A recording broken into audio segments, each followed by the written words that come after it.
Blog Talk Radio.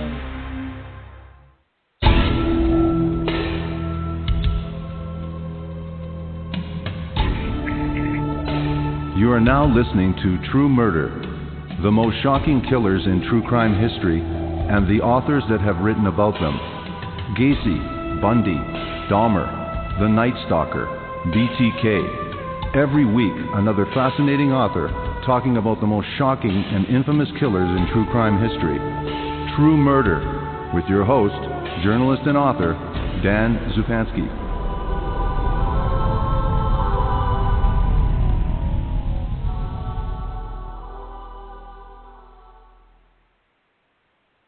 Good evening. This episode of True Murder is brought to you by Audible, the world's leading name in digital audiobooks. Descended from a notorious carny family, Grady Stiles Jr. traded on the deformity that gave his hands and feet the look of lobster claws to achieve fame as the Lobster Boy. In November 1992, neighbor Christopher Wyant, in a conspiracy with Stiles' wife and stepson, shot Stiles in the head, leading to one of the most bizarre trials in criminal history. The book that we're featuring this evening is Lobster Boy, The Bizarre Life and Brutal Death of Grady Stiles Jr., with my special guest, investigative journalist and author, Fred Rosen. Welcome back to the program, and thank you very much for agreeing to this interview. Fred Rosen. Always a pleasure to be with you. Hi, Dan. How are you? Great. How you doing, Fred? Well, it's always a pleasure to be with Dan the Man. Well, thank you very much. It's always a pleasure to interview Fred Rosen.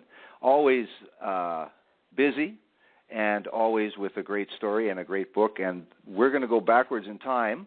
A little bit later on, we're going to talk about the latest developments in the Kendrick Johnson case. For those people that are dedicated fans of the show, they'll know what we're talking about. There has been some really interesting and very, well, it's beyond interesting, cutting-edge programs about current injustice in America. And so with Fred Rosen spearheading the investigation.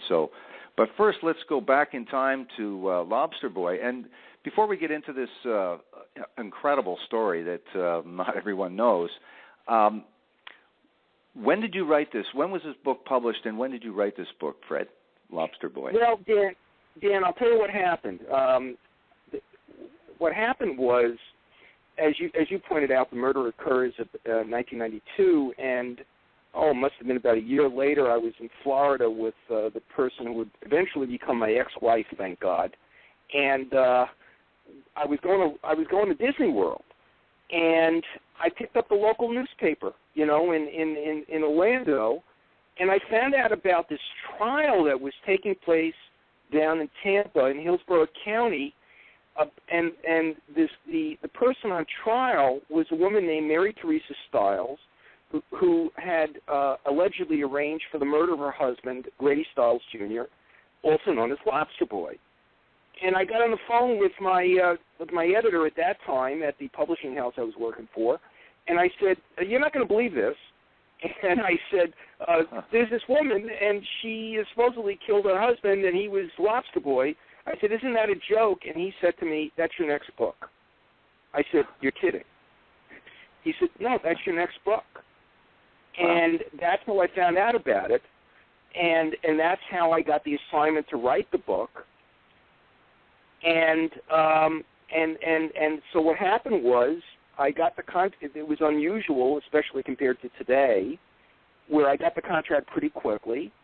And the next thing you know, within a couple of months, it was Halloween night of '93. I went down to Florida to start investigating. Wow. And I landed again on Halloween night. And I'll never forget this. It's not in the book. I should have put it in there, Dan.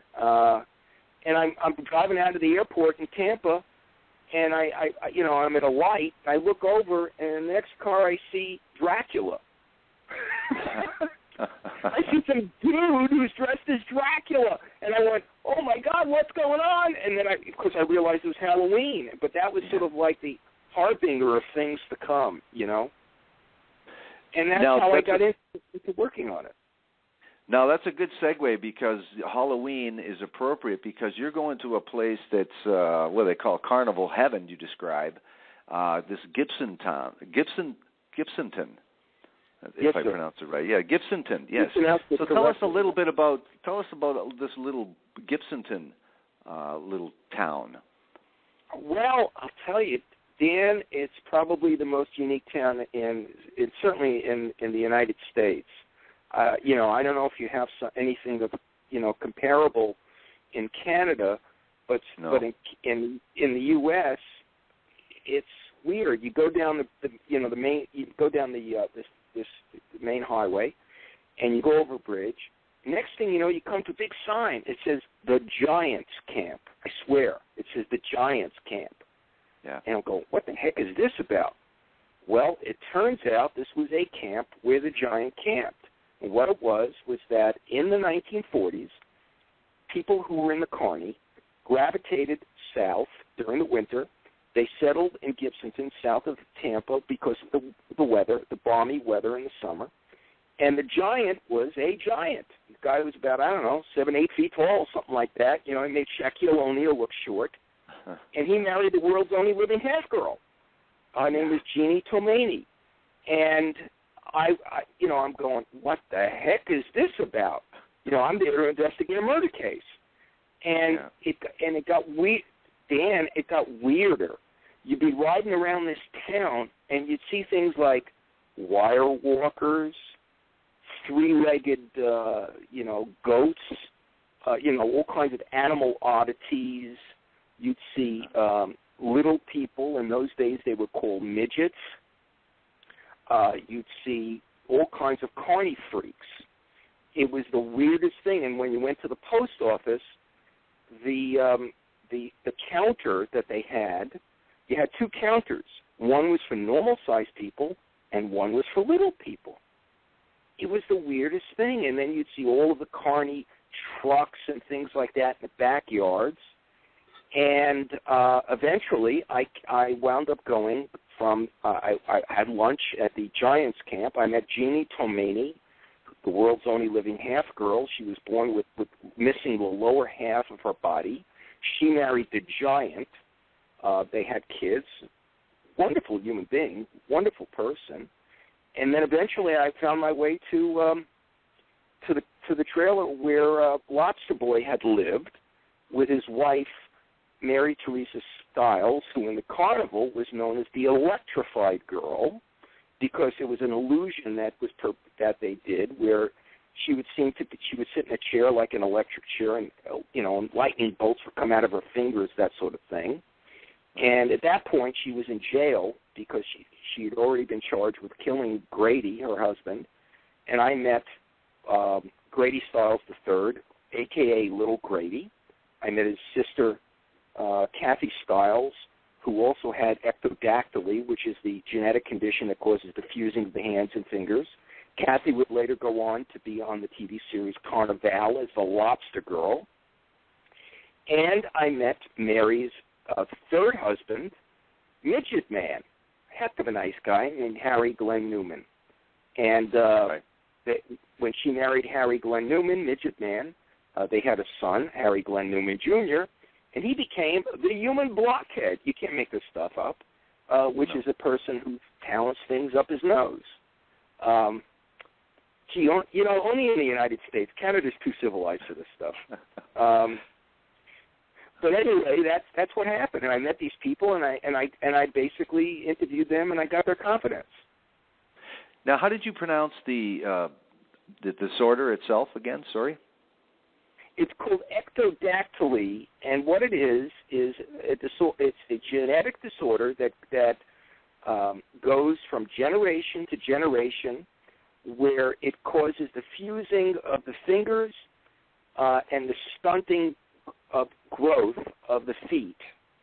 And it comes out slightly differently in every generation. And what makes this interesting is that in order to stop it, you'd have to adopt. Yet the Stiles family decided not to do that, and so they had this genetic condition prevailed in the Stiles family from when President Polk, we're going back to the 1840s, was president up until the present.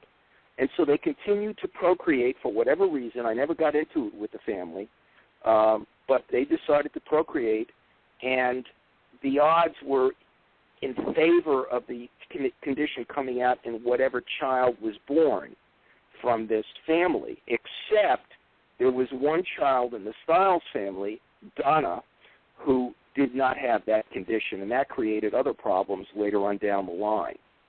Yeah, let's not jump ahead there, yes. Created no, that, and we'll discuss that because that will be very important as well. Yeah, it's interesting, too. He talks about, I guess, one of the Stiles saying, the grandfather, I guess, saying, you know, that he knew that there was a 50-50 chance, and he had said that to the family almost with pride, that, you know, he got about a 50-50 chance of getting it. So, yep.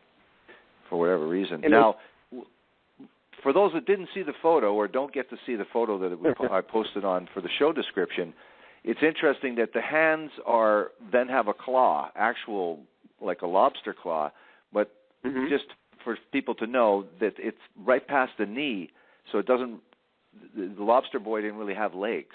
So maybe you can describe that. Well, you just pretty much said it. In terms of what happens is the condition comes out differently in every generation.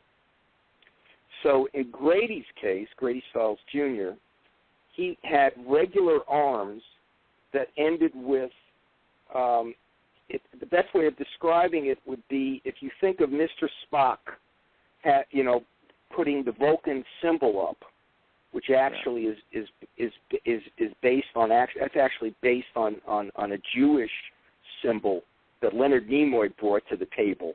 But if you think about the four fingers, separating, I'm doing it right now. That's pretty much the way that the claws looked. And in terms of in Grady's case, and in most instances, the condition in terms of the legs would come out where right below the knee, there's nothing else. You just have, again, a fusion of the bones and the flesh, et cetera, et cetera. And so as a result, people who suffer from this condition wind up living with wheelchairs. So to get them around. However, and this is very important, because of the fact they have this condition, they become so powerful in their upper body that they can I was going to say locomote, but there's no such word. They could move around just on the basis of walking around, like a chimpanzee does, on their hands, and they become extremely powerful in their upper body. Extremely powerful, and they are capable of doing every single thing that all of us can do, including shooting a gun, which, of course, will become relevant later on in the interview.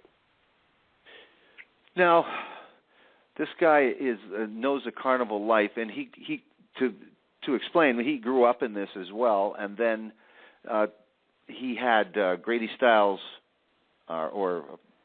he had a son named Grady as well, and he had so name the siblings or the family that he has that is afflicted with this disorder, and then tell us what their life was like in terms of.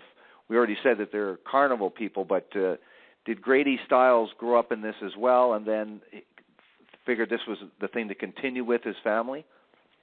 Yes, he did. What happened was his father, who was known as the Lobster Man, same condition, same situation. When Grady was born in Pittsburgh, by the age of 6 or 7, he was put on the carny stage by his dad, and he grew up in the carny. And he figured, hey, man, if I got to go through it, my kids have got to go through it.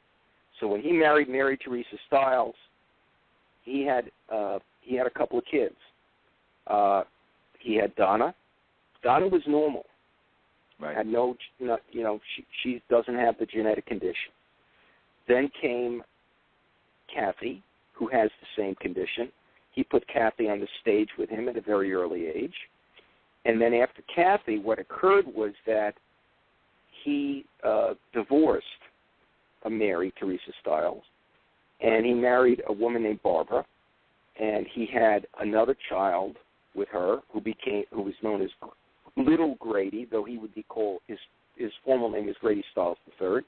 He had the condition. And so eventually, at one point, you had three members of the Lobster family, Grady Stiles Jr., Grady Stiles III, and Kathy, on the platform or stage at the same time. But the kids didn't take to it the way that Dad did, but nevertheless, he felt that was the way to go, and this was how he made his living, and he did quite well with it for many, many, many, many years. Now, what was it like growing up for Grady Stiles Jr.? What was it like growing up for him? Like you talk about that, there was fame, and he made this adjustment, and his father had made the adjustment. It was a family tradition, and it came with certain perks. But really, describe what that life was really like, being this freak, and as a result, what was his character soon developed in, say, his teen years? What was his character really like? His character, as I like to say, was the flip side of the Elephant Man, where the Elephant Man in real life and in the film that Mel Brooks produced was an individual who had this freakish appearance, but inside was this incredibly sensitive, wonderful human being. Grady Stiles was the direct opposite. He was as freakish on the outside in his behavior in many ways as he was on the inside. So he was put on the platform by his dad when he was 7. He wound up growing up with people gawking at him throughout the 1930s, 40s, and into the early 50s. And he got very smart about using this what we would now term a disability to his advantage. And so he would appear in the carny, and whenever he was off stage, however, he would try to make sure that he wore gloves because he didn't give it away for nothing. And he wound up growing up incredibly embittered about his condition, yet he made a lot of money at it. And he also became mostly, for most of his life, a lifelong alcoholic. And whenever he drank, he was an incredibly brutal human being to those around him. However, when he didn't drink, he was extremely charming, he was extremely likable, and there are still people as we speak, some of whom may be listening in Gibsonton, Florida, really like Grady a heck of a lot. But to his family, this guy was he was a piece of crap, and he was abusive physically and emotionally to his wife. He was abusive emotionally to his children. But as far as I know and the evidence that I was able to come up with, he wasn't physically abusive to them, but he was extremely abusive in all ways to his wife. Now, they were married for quite a few years, and then as her will, she left him and divorced him. And this will be important later when we talk about this as well. So she had enough, and she left him. And so then he remarried. Tell us about this interim period where she leaves, Teresa leaves, and then Barbara comes into the picture. Tell us, he must have had the charm on a fair amount in that period of time, didn't he?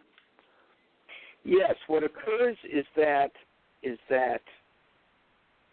he abused. He already has. He's living in Pittsburgh, and eventually they moved to, they would still winter in Gibsonton, but for the most part they're living in Pittsburgh. And what occurs is that his daughter Donna gets to be 16 years old. Kathy is younger. He's still living with Mary Teresa Stiles, his first wife. But Donna can't stand what's going on, and she's the normal one. She wants to get out, so she winds up getting engaged to a young man. And Grady takes exception to this. He feels like she's going to be deserting him. And what happens is on her, it's really very tragic, on her wedding night, or wedding day, rather, she comes home after they've gone shopping for some, for her dress and so forth, and she's with her future husband, who's 17, and he approaches the house by himself, and Grady is waiting for him in the parlor of their house with a rifle, and Grady was a dead shot despite the affliction that he grew up with, and he kills the guy, cold blood. And this is, incredible. And Donna winds up cradling the head of her future and never-to-be husband in her arms, and he dies in her arms, bleeding out on the street. And the state of Pennsylvania charges Grady with murder, and there's a trial, and eventually he's found guilty, and because the judge takes pity on his condition, he gives him probation, and he doesn't go to jail. And soon after, Teresa, at that point, Teresa has already divorced him, okay? Or rather, Grady has divorced her, excuse me. I'm getting ahead of myself. He's living with Barbara. But Grady gets sort of a second chance after this trial, and he turns around and starts courting his first wife, Mary Teresa, again, and she decides to go back with him. So in other words, after a cold-blooded murder, she decides to go back with him, allegedly because he's so charming and he's starting to pay bills. And she told me all this, by the way. We did a tremendous amount of discussion together. And so he goes back with her, and which is sort of weird, because in between, can't make this stuff up, Dan, while Grady's married to Barbara, Mary Teresa winds up marrying Midget Man. That was his name, Harry Glenn Newman Sr. Wonderful human being. Great guy. I loved him. And he treated her wonderfully. But Teresa had problems with Midget Man because she had to do a lot of things for him because of his lack of height. And, of course, this was a different period of time where little people were not as accepted as they are today. And as a result, she divorced him, and she goes back with Grady. Now, how long are we talking about she's back married with him? And you said you had the conversation with her motivation. Did it sound genuine? Did it make sense to you why her motivation for going back? Was she sincere? You know what I love about you? You always ask great questions and they make me think. I'll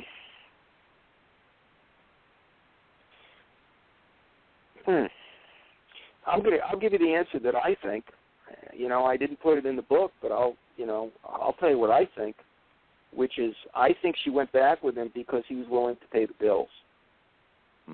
And there's no Grady was one of the most charming human beings. He was a carny guy.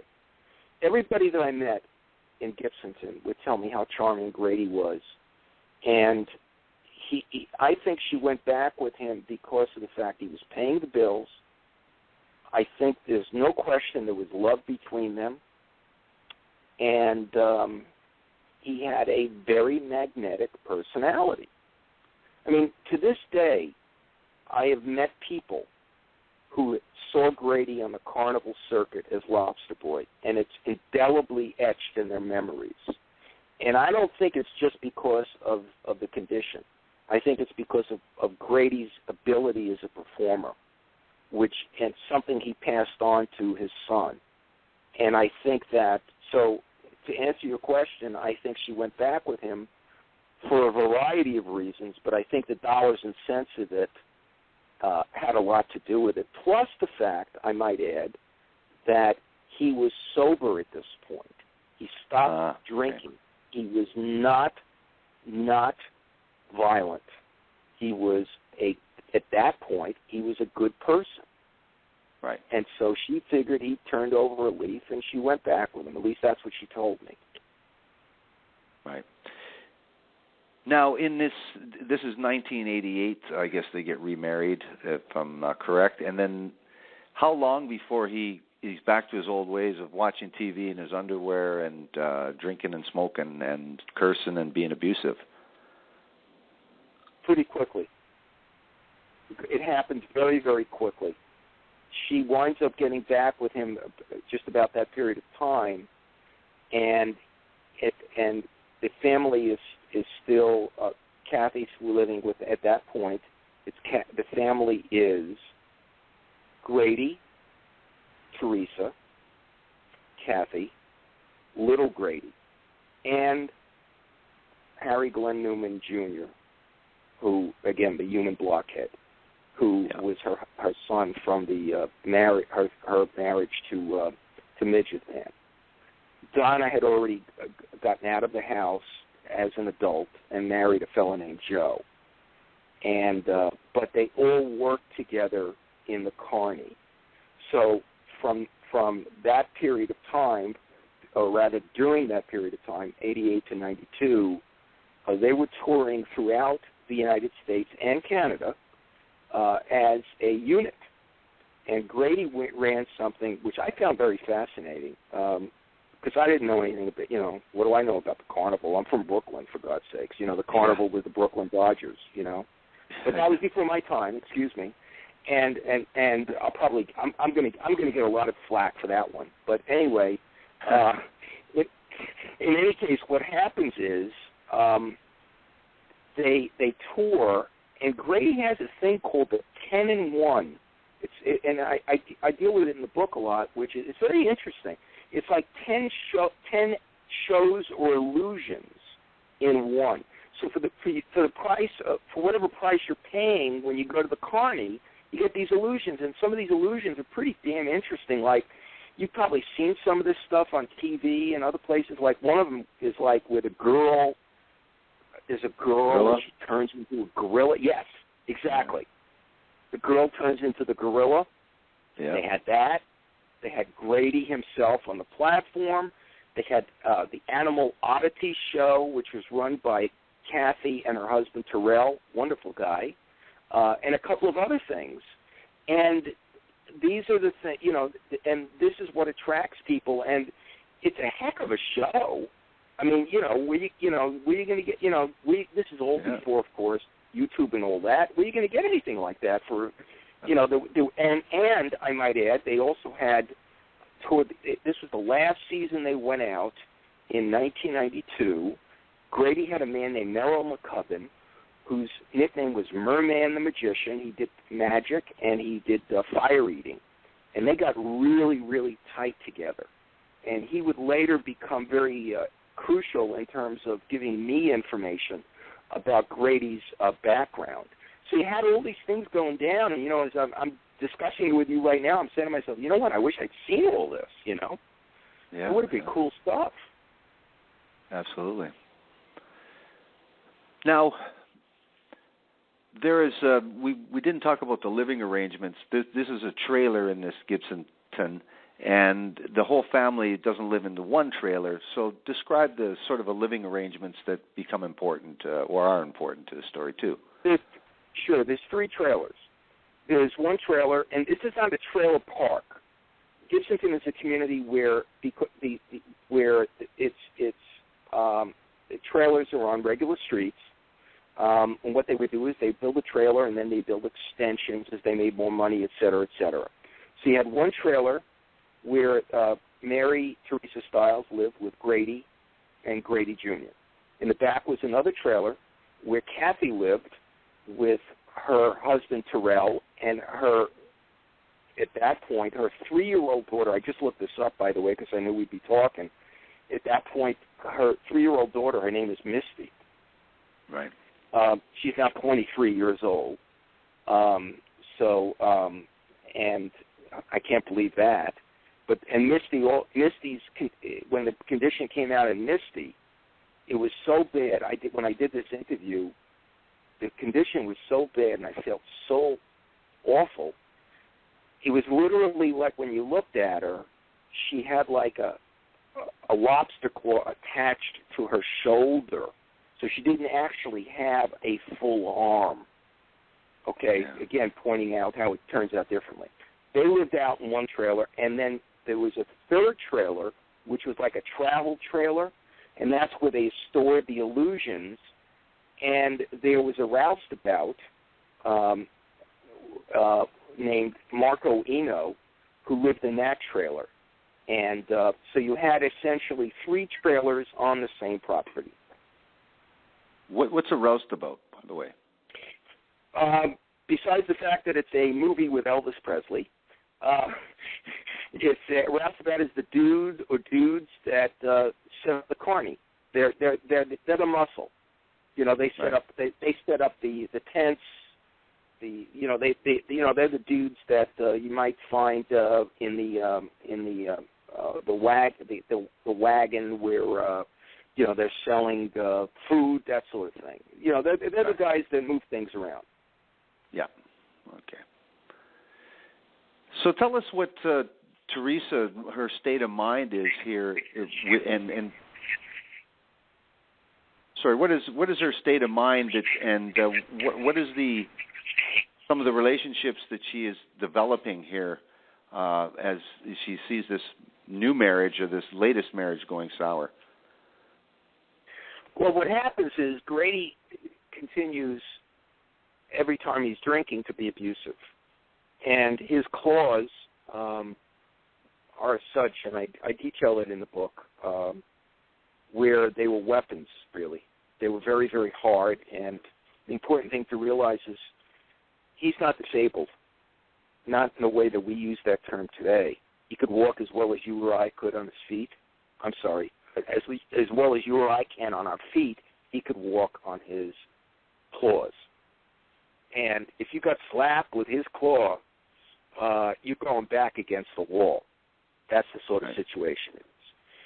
So he's slapping her around, and he's being very abusive to Teresa, and she decides that she can't take it anymore.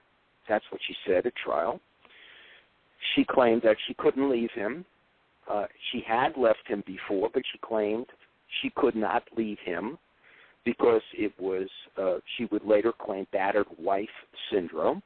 And so what she does is she takes money that she has gotten through various means, and she takes $1,500, gives it to her son, Harry Glenn Newman Jr., the human blockhead. She says, listen, I need some help here to get rid of Grady.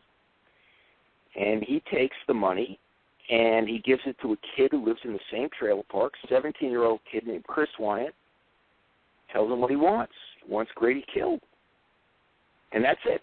He says, okay, I want Grady killed. I want my stepfather killed. And he makes a deal and gives the kid the money. Kid goes out and purchases a gun. And then other things happen right after that. Yeah, he gets the gun from another kid, and so yes, it's a real professional hit going on here. Yeah, well, actually, he buys the gun.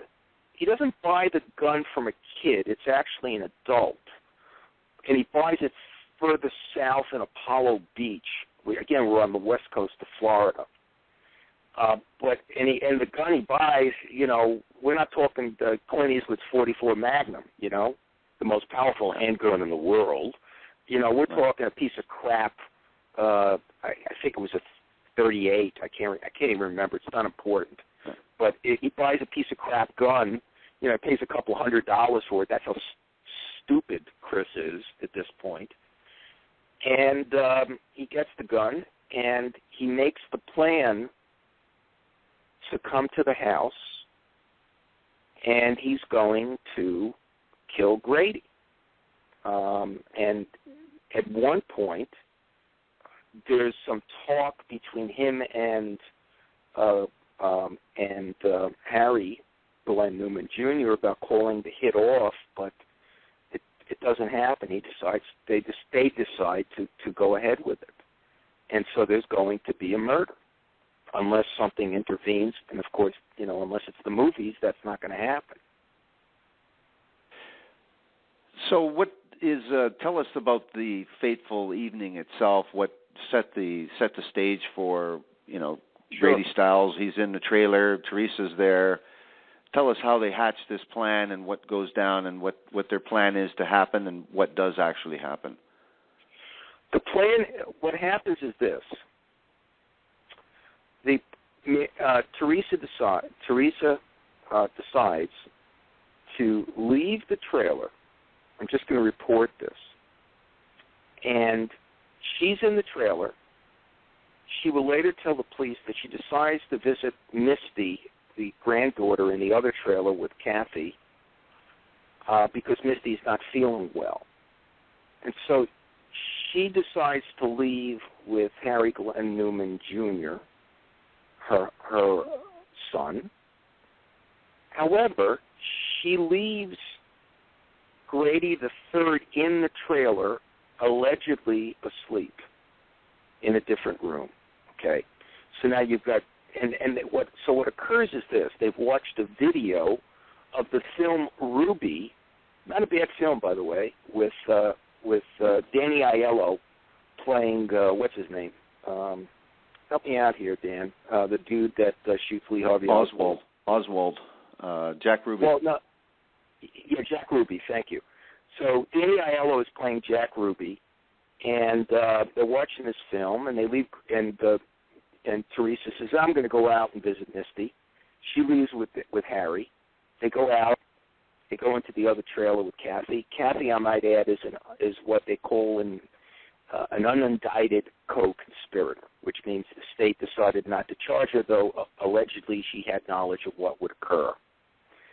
And so Chris Wyant comes up to the house. This is all planned.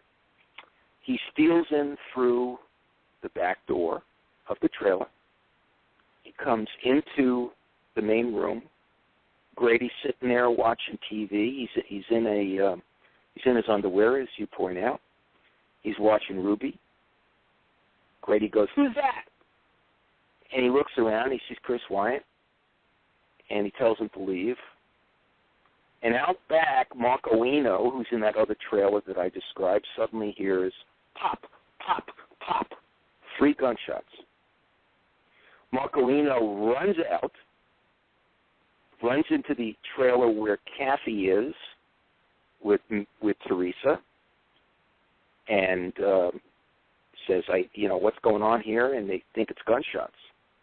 And so Marco and he approaches the trailer, and he goes into the trailer, and he discovers Grady Stiles Jr., Lobster Boy, slumped over in his chair with 3 neat bullet holes in the top of his head, dead. And allegedly still sleeping in the back room is Grady Stiles III, his son. I'm just reporting. Right.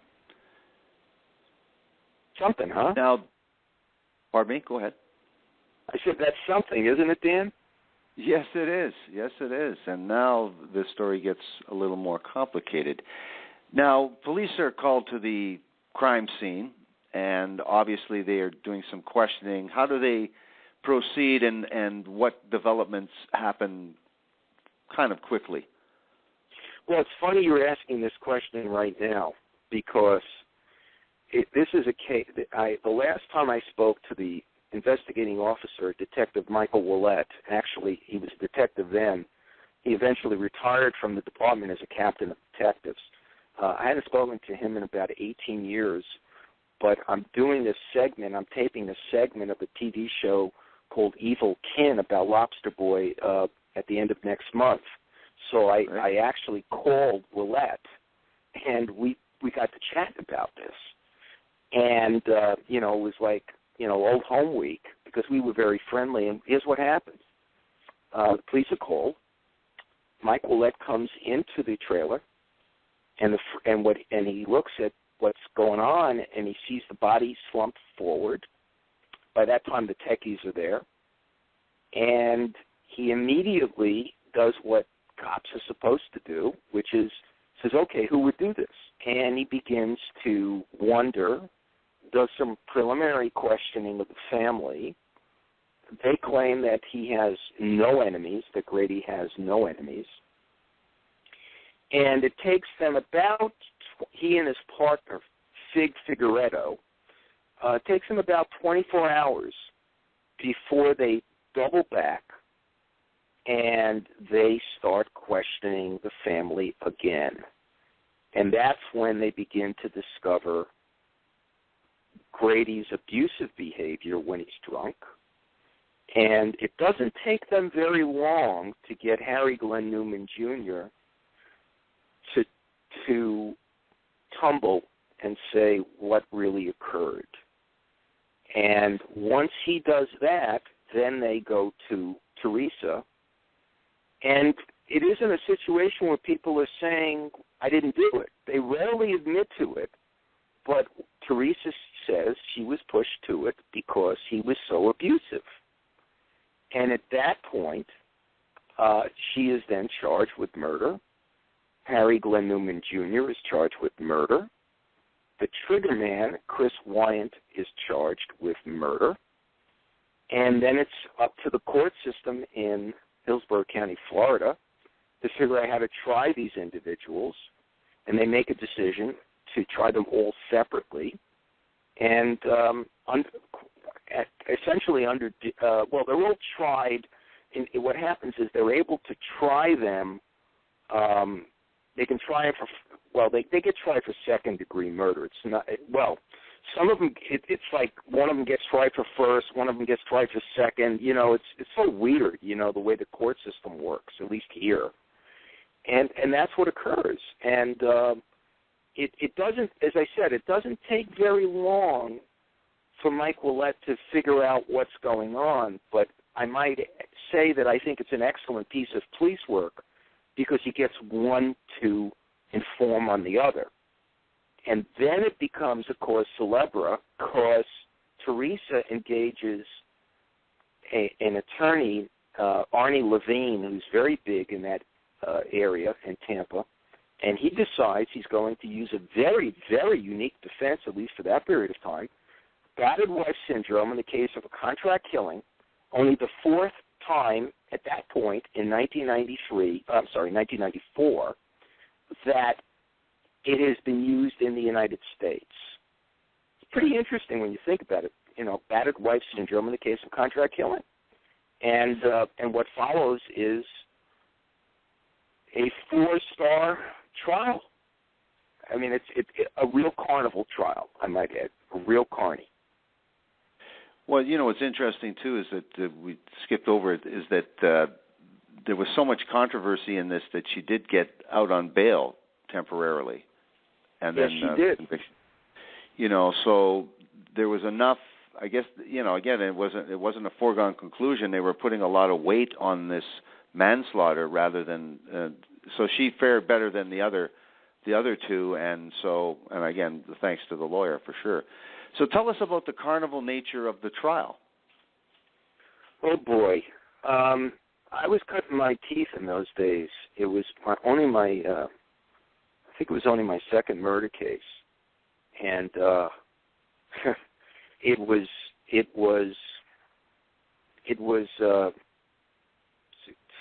a big carnival.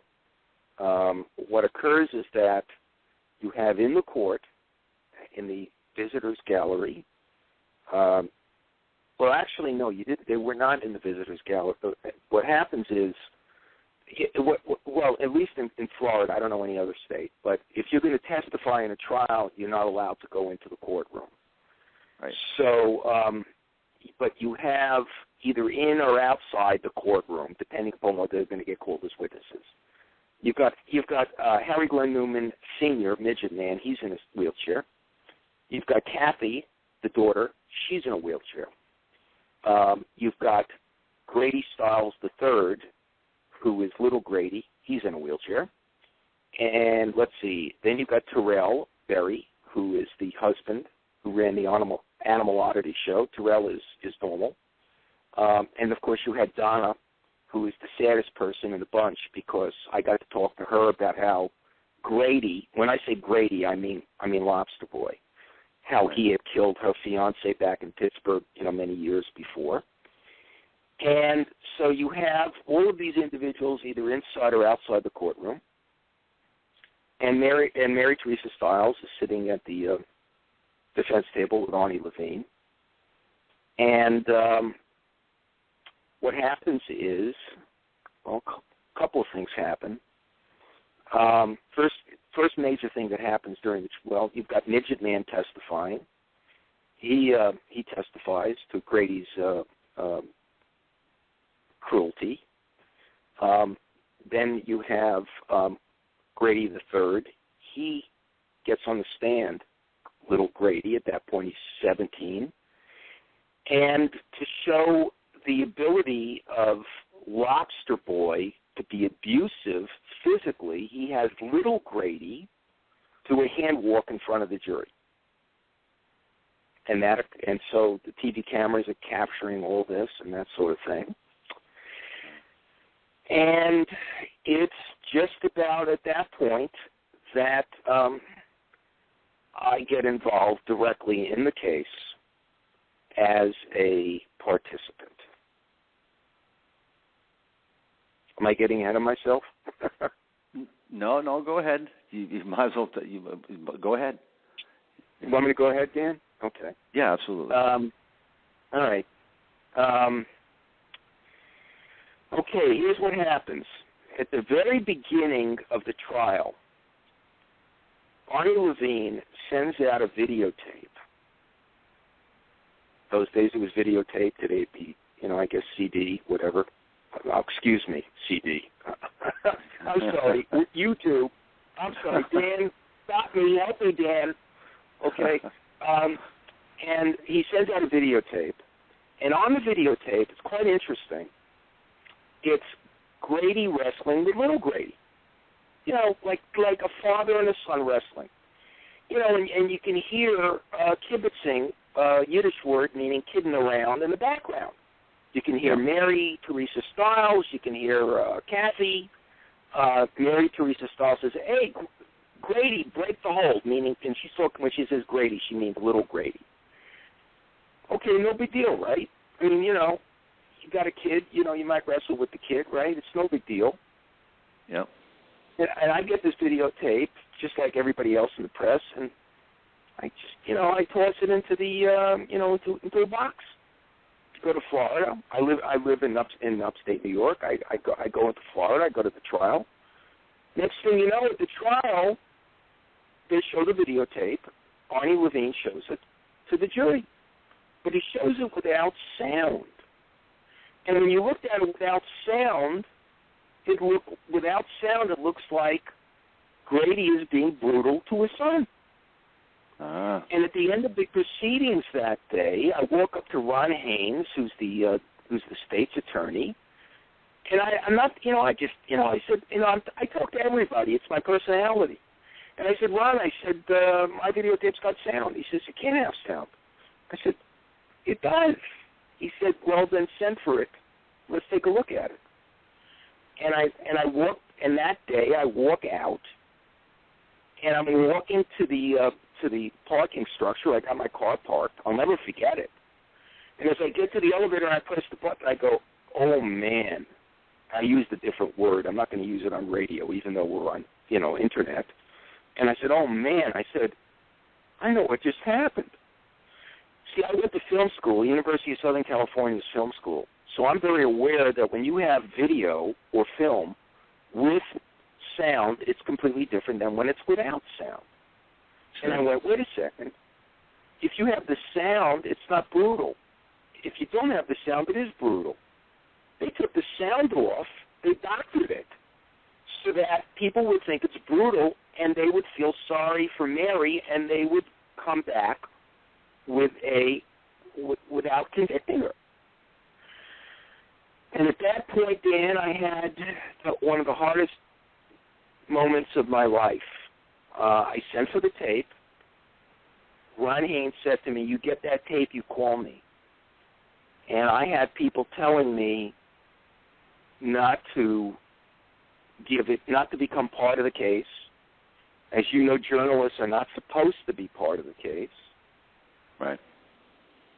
And the tape came, and I didn't know what to do. And at the day that it came, and I'd never spoken about this publicly, this is the first time, I had been up for tenure at a place called Hofstra University in New York where I taught journalism. The day that it came, I was denied tenure because my degree was in film, not journalism. I was told I wasn't qualified to teach journalism because I didn't have a degree in it. I looked at the tape and I said, wait a second. If I'm not qualified to teach journalism, how come I just came up with a piece of evidence that can lead to the conviction of the killer if I turn it over to the prosecution? Yeah. And so then I had to figure out what I was going to do because, thank God the death penalty wasn't on the table. So I had to figure out what am I going to do, because if I turn this tape over, I know it's going to lead to the conviction, and I'm going to become part of it, and the media is going to vilify me. I know the way the media works. Yeah. So, some people would consider me part of the media. So I had to decide what to do. And what was your decision? Well, Dan, I sat there in that hotel room in Tampa, and I didn't know what the hell to do. And I didn't know who to call. I didn't know who to talk to. I didn't know what to do. And came to me at that point, I went back to my childhood. One of my heroes growing up was Clayton Moore as the Lone Ranger, for real. And all I could think was, what would the Lone Ranger do? And the answer came quickly. The Lone Ranger would serve justice regardless of personal consequences.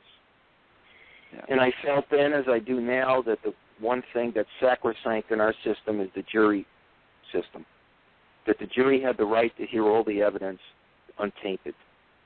And so I copied the tape. The next day, I went in and I gave the tape before trial to Ron Haynes, the prosecutor, and he said to me, this is now evidence in a murder trial. He went into court. He said to the judge, I've just gotten a hold of a copy of the tape with sound. I want to show it. The judge said, how did you find this tape? And he said, Fred Rosen is writing a book on the case. And I stood up in the courtroom, and you could have heard a pin drop. The family looked over at me like they wanted to kill me. They later made threats against me. The judge said, okay, let's get the tape queued up. And as he was doing it, Arnie Levine, the defense attorney, came over to me, leaned over the slatted rail divider, and said, you mother, you know what? Yeah. You're effing up my murder case. And I had my tape recorder going, and I looked at the guy, and he was ready to punch me out. And I looked at him, and I said, you're messing around with the jury system, you're messing around with evidence, and you're talking to me this way? Yeah. And Ron Haynes came over to him and said, Arnie, he's recording this, and he pulled him away. He was ready to hit me, which I was sort of hoping, because I was going to take the punch, because I figured if he punched me out, then I'd own him. And then they brought the jury in. They showed the tape. And eventually Mary was convicted. And when the jury was polled afterwards, they said the thing that decided them to convict her was the videotape that I had produced. Well, it's a double whammy for them, because they see the defense lawyer lying. Yes. I mean, it's a travesty to do something of that order. It would have been better for him to not acted underhandedly like he had, and let the chips fall as they were. He would have had a much better chance. But you did do the right thing, and that is the right thing. That's the right decision. That's, well, a journalist can't. Go ahead. I'm sorry. Yeah, no, I can't. You have to have that higher ethic, because as we know from court cases, we've seen injustice, and we will be talking about another extraordinary and spectacular case of injustice very soon. But you have to do the right thing, the honorable thing, because the courts, lots of times, by their own definition, that's not their job. So someone has to have that task, and especially when that opportunity is there for you. It may, maybe the journalists aren't supposed to be part of the story, but then again, it's probably a once in a lifetime opportunity, because you're normally not in that kind of situation. So I applaud you for doing the right thing, and of course it makes for an even more interesting story too, doesn't it? It does, but I thank you for saying that, because it was the most difficult decision of my life. No, it's good for you. I just didn't. Now with Teresa, she really did benefit though, in terms of she did get this bail, and then she began her sentence in 97. So she was. What is the prospect of her parole date, or is there any kind of possibility of her getting that kind of release someday? You're not going to believe it. She's been out for over 10 years. There you go. She only served a couple of years. You see, the thing is, Ron Haynes was just an incredibly compassionate prosecutor. He had offered her 5 years if she pleaded guilty. She said no. So she went to trial. She was convicted. They gave her, for time served for the time that she was incarcerated before she got bail. She served maybe 3 years. She was out by the time I taped an e-documentary on this case in 2001. She was already out. However, Chris Wyant, the hitman, he served about 18 years. He's out. The only person that's still in jail is Harry Glenn Newman Jr., who is least culpable because he gave the money to Chris. He was also offered 5 years, but Mary Teresa Stiles spoke for him for her son. She was so angry at the system, she wouldn't make the deal, and as a result, he got convicted and sentenced for life, and he's in jail in Florida for life, which is a shame. It's an absolute shame. And he didn't deserve it. He really didn't deserve it. So 2 out of the 3 are out. And in fact, if we, the show Evil Kin for the Investigation Discovery Channel, they're going to be contacting some of the family and seeing if they want to be on the show. And I've told them, I said, that's great. I said, but make sure we're not in the same studio at the same time. Otherwise, I'm calling Tony Stark, and I want his armor. Yeah, it's very interesting, too. You were talking about them being on the HBO series Carnival, but also Kathy has appeared in Tim Burton's Big Fish and another one called Firecracker. Yeah, another movie called Firecracker, and apparently too that there is some performing going on in that family. Excellent. Well, boy, Dan, that's why you're a much better journalist than I am. I didn't bother looking that up. You've been on IMDb, huh? Oh, there's lots of stuff. There's lots of stuff. So it's an amazing story. Well, you compelled me to. Yeah, I mean, the family, they're performers. And look, you got to make a living, right? Yeah, absolutely. And it's some time ago, but I think this case seared itself into anybody who was involved in it. It seared itself into everybody's heart. If you were involved in this case, you were involved emotionally. I mean, I like to see. Go ahead. No, I was going to say that it was a sad sort of ending too. Is that there was no pallbearers at the funeral. This guy was maybe not so loved. Well, see, that's more something that's perpetrated by the family. The fact is there were people in the community that did like him, and I spoke to them. Mm-hmm. I mean, if you're going to do as anybody knows, if you're going to do a funeral, you let people know, people that liked him. Okay? It wasn't a question of the people didn't like him. It was, I'm sure it was more a question of they just didn't let people know about it, and I mean, look, think about it. I mean, it's like, okay, these people perpetrate his murder, and now they're going to be his pallbearers. I got a little problem there, guys. But I did go to his grave as part of, call it research, whatever. All I can tell you is this: I don't care what he did in his life. Okay, he didn't deserve to be murdered. Nobody deserves to be murdered. No. Period. And it's wrong. And and there's one other thing that I'll leave this. If people are listening and they're interested in buying the book, which is on Amazon Kindle, you'll find some interesting stuff that we haven't discussed at the very end, which proves beyond a shadow of a doubt that the night that he was killed, Grady Stiles was not a menace to anybody. No matter what he did in his life, that night, he was not a menace to anybody. And that's in the book, and you can see it. I mean, you can see it, you can smell it. And I always felt like, our job is, Dan, when we're doing this work, and you're a true crime author as well as I am, we speak for the dead. Yeah. Yeah. Well, that's true. Absolutely. Because it is customary for people, and again, sometimes the big bad media, to depict people as,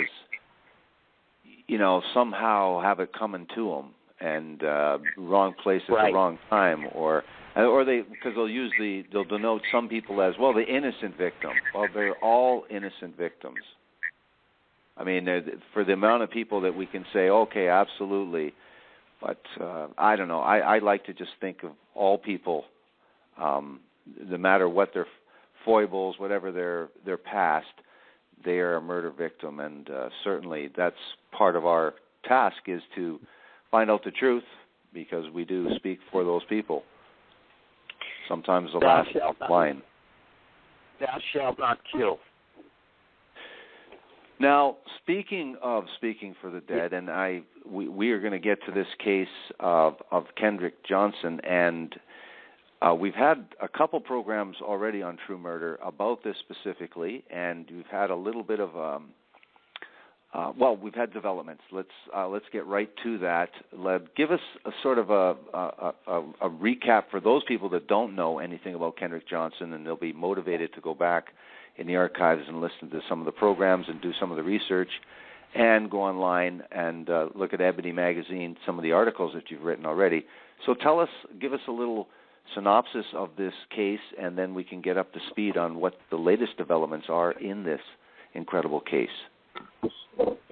On January the 10th, 2013, Kendrick Johnson, 17-year-old African-American teenager, walked into the gym at Lowndes County High School in Valdosta, Georgia, and he disappeared. He disappeared like he was taken off the face of the earth. The next day, Coach Philip Peeplow's class discovered him in a rolled-up wrestling mat in the old gym at the school. And he was dead. His face was very distorted.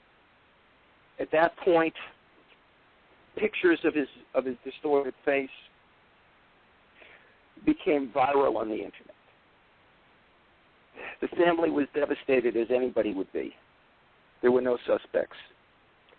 The local sheriff, a guy named Chris Pine, claimed that he died by falling into the wrestling mat while reaching for a sneaker that he'd stored there, and died from something called positional asphyxiation, which simply means that he couldn't get out.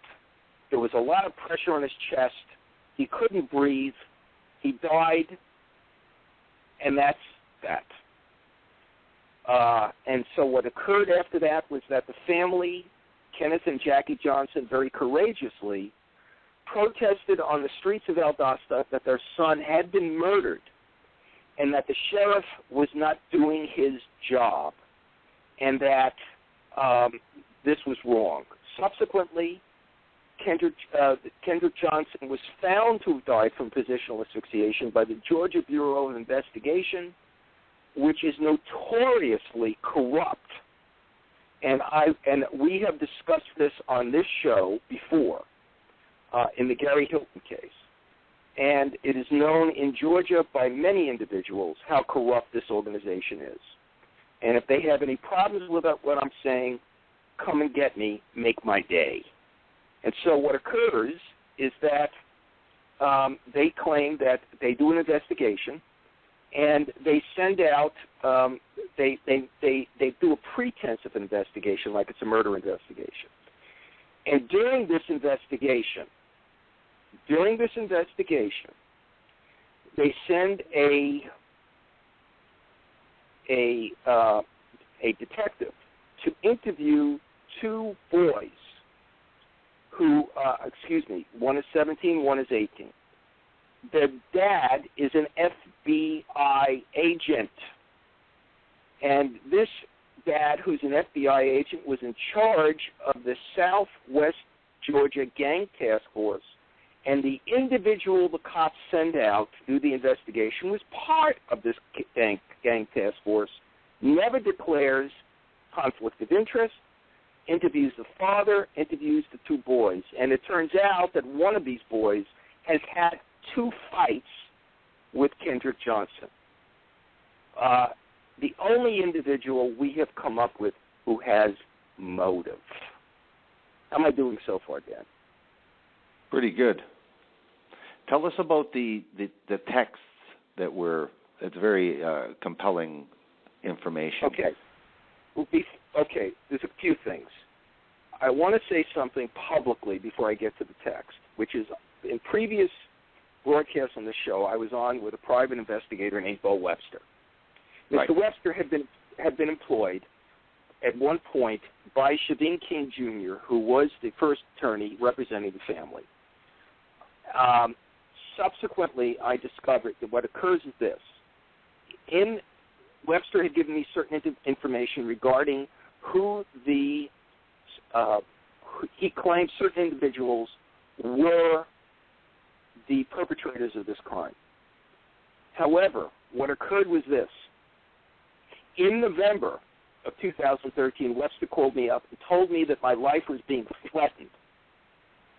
And I couldn't tell you, I don't know how anybody else would feel, but when you hear somebody's telling you that there's been texts and emails and phone calls, your life is being threatened, it took me aback.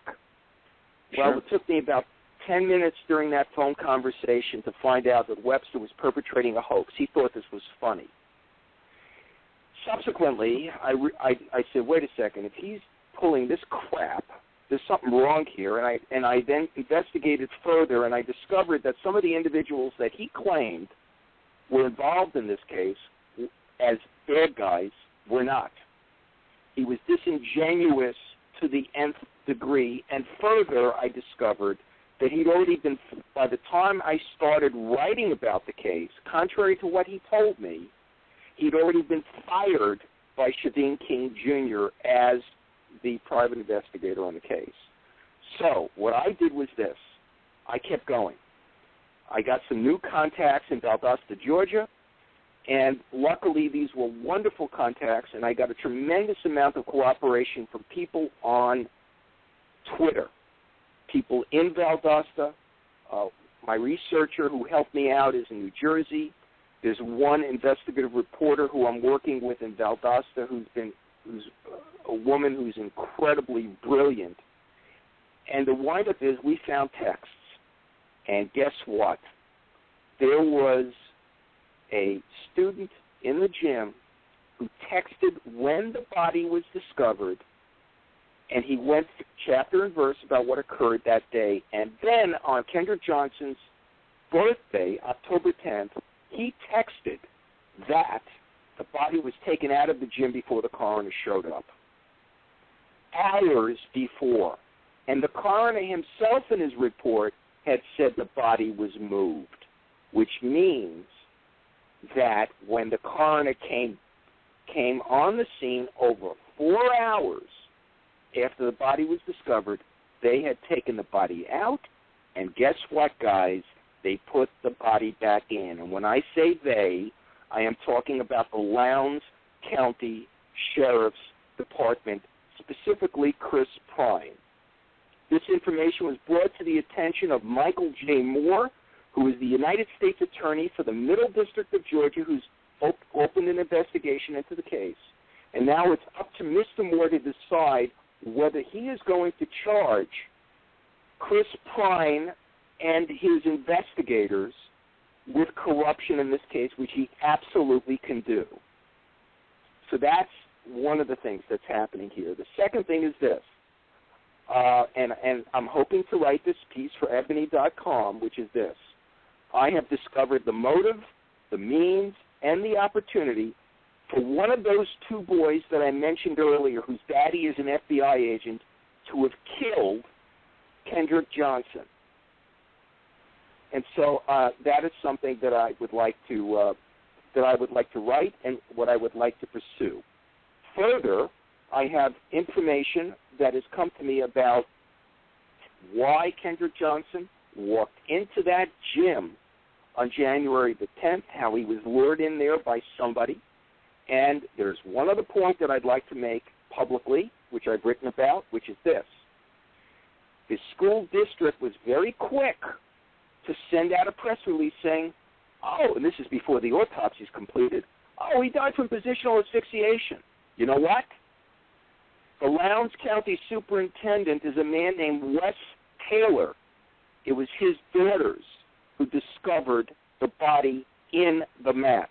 Now, I understand, being a father, trying to diminish your children's participation in a case to protect them. However, there is a greater interest here and a greater good, which is justice for a boy that was murdered. And that's where Mr. Michael Moore comes in. He needs to, and he has dispatched, rather, 5 FBI agents to Lowndes County. They're blanketed Georgia. They're interviewing individuals who know something about this case. And the hope is that they are going to come back with information that will lead to the indictment of the individual or individuals who have committed this murder. And if anybody who's reading this thinks this isn't murder, then I suggest you go see a Steven Spielberg film about a guy named E.T. Okay? Yeah. You know, it's a fascinating story of cover-up, but it's also a very tragic story, but also an encouraging story of parents taking, again, justice into their own hands and demanding justice on the streets of Valdosta, but also at the courthouse of Valdosta, locking arms and daring them to arrest them. So these people have, you know, your heart goes out to these people. A young, really good-looking kid with a lot of promise in his life, and when you see the photos, it's a visceral reaction that his face was, look, his teeth were knocked out. It was incredible. And like you say, the coroner, very powerful what the coroner says, they didn't follow any kind of procedure. I'm supposed to be called immediately. So you've got one heck of a story going on here. Yeah, let me just correct something. His teeth weren't knocked out. What occurred was this. When Dr. William Anderson, who is an absolutely brilliant pathologist, was called in by the family, what they did was in June of last year, they disinterred the body.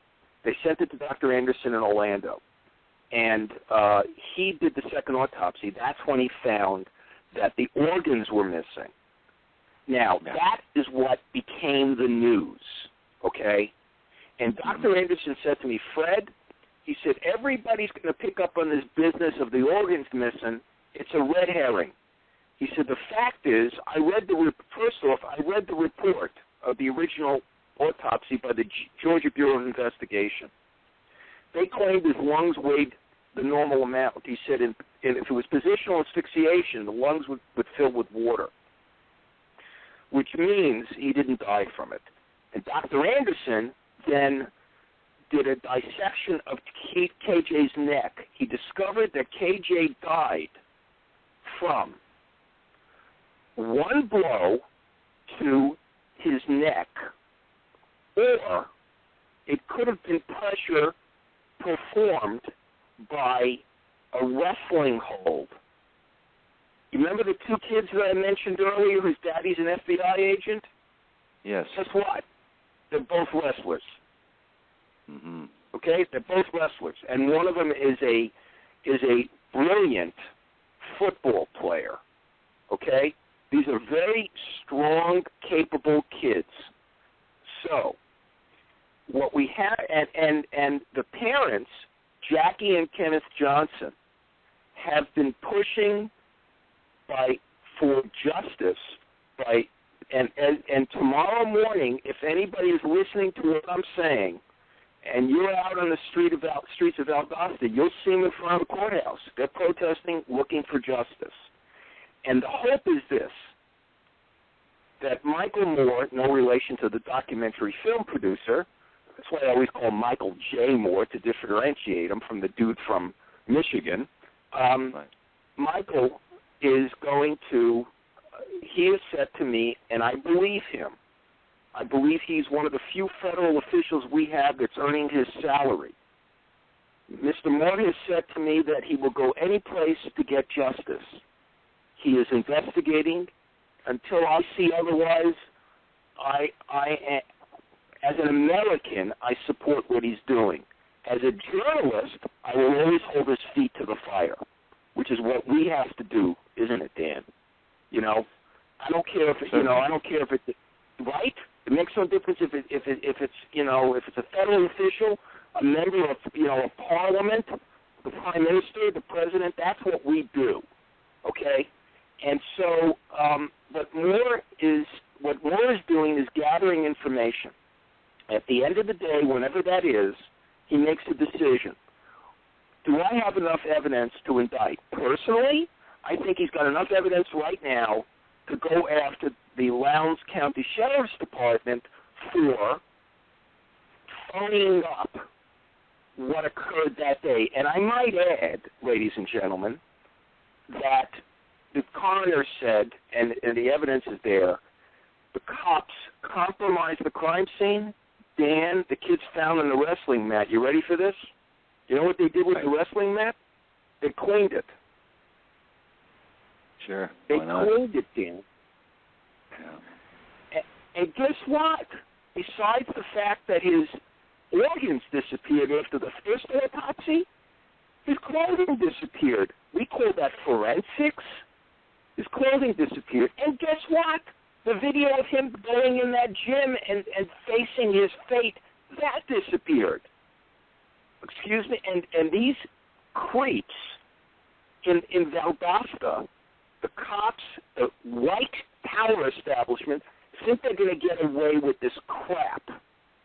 And the only way they don't get away with it is when people like us talk about it publicly the way that we are now, and we call them out and say, okay, you think you're going to get it? It's not going to happen.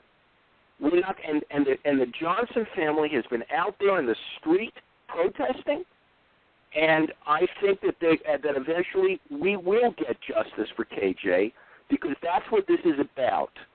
We can't let something like this go on, because quite frankly, if we let that happen, it can happen to any of our kids, any place.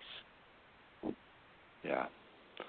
Well, that is it. You pay a huge price for justice, and in fact, there is wrongful convictions constantly, but there's also these non-convictions where if not for the family, and then subsequently for people like yourself and private investigators and activists tweeting and commenting on a case like this, keeping it alive, because like you had mentioned in another interview, that Valdosta is kind of out of the way, kind of isolated, and things can happen in small places with people with special interests. And so an incredible crime like this was just going to be covered up really easily without the efforts of the family first, and then all the other people that were affected by seeing this travesty of justice. So we pay a high price for this, and we should demand that the system works the way it's supposed to work. And this certainly has, you've got the attention of Attorney General or the State Attorney, Michael J. Moore, so that is testament that there's some validity to a cover-up, and that's why the heavy charges are being considered. So yes. I wish the family luck there, and I think the added pressure that lots of times it's never underestimate people looking at this kind of case and demanding justice. So, Well, never underestimate a journalist who hosts a radio show, who is given this attention.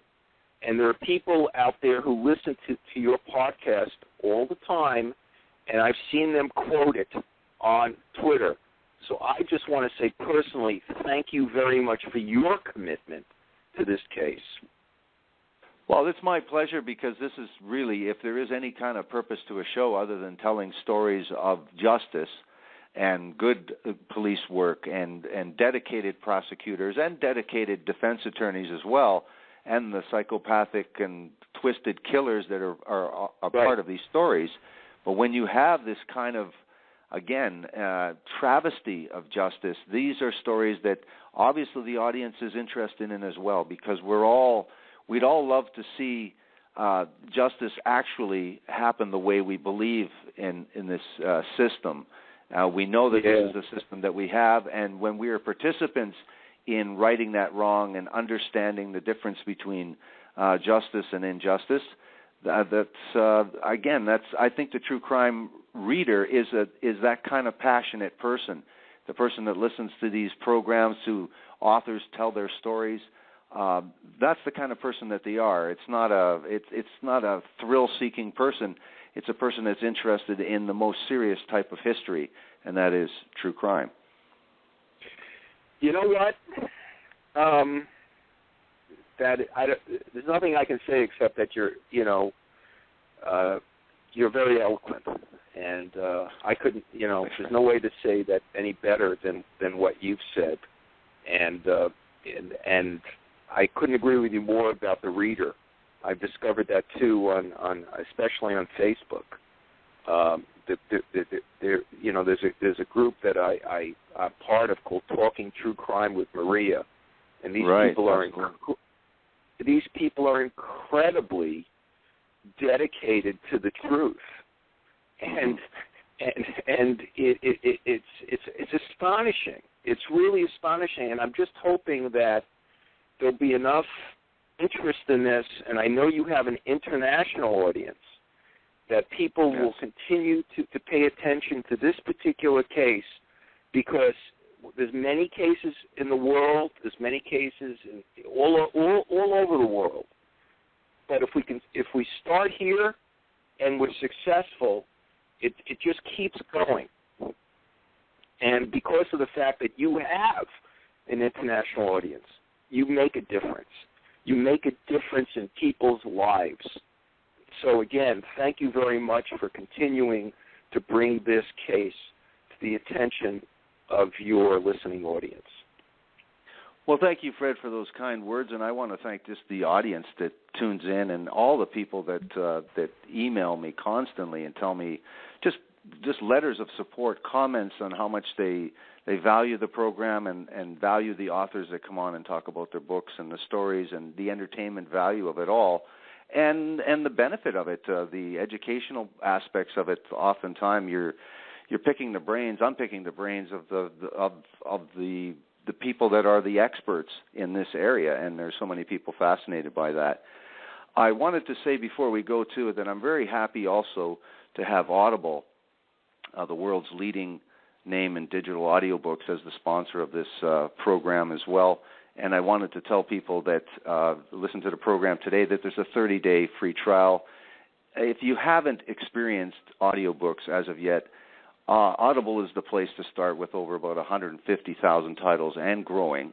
And they're also I didn't know this, but they're the leading provider of radio and television and audio versions of newspapers and magazines. So they really are the biggest name in information, education, and entertainment in audiobooks. And for those people that, again, an ebook is an experience. A paperback, of course, is what everyone grew up with. I grew up with. You grew up with. It's not going to go away. But an audiobook is really a completely different experience. And so with the very best narrators, Audible really does provide an experience that you just don't get. And there's a lot of people that are on the road or very, very interested for various reasons. Some people are handicapped visually. people are on the road and basically got two hands on the wheel, and so they want to listen to audiobooks. There's all kinds of people, but if you haven't heard them, it's an amazing experience. It's really totally something that you haven't experienced. Sorry to use that word again. And if you do visit Audible, please audible.com/True Murder and tell them Dan sent you. So, again, 30-day free trial and experience a free audiobook right now, and go see Audible, an Amazon company. So thank you very much for that. And I wanted to thank you, Fred, for coming on and, again, sharing this story of the Kendrick Johnson, because this is close to my heart. I know it's close to your heart. And I think the fans are, and they've responded this way, that they're very interested in being part of this story and seeing this to come to fruition, because it's we've got this information in bits and pieces, and very much a very unique experience. And I'm very, very positive people will be very, very interested in the book and then getting down to the entire background and your involvement in this case. Again, you've stuck your neck out and you're making some claims and you're digging deep, and you're the leading purveyor of this in this case. And so I applaud you on that, and I want to thank you very much for coming on, talking about Lobster Boy and talking about this case as well. Well, Dan, thank you very, very much. As always, I love being on with you. I am going to check out Audible. I recommend that everybody else do who's listening to support Audible, because that means it supports you.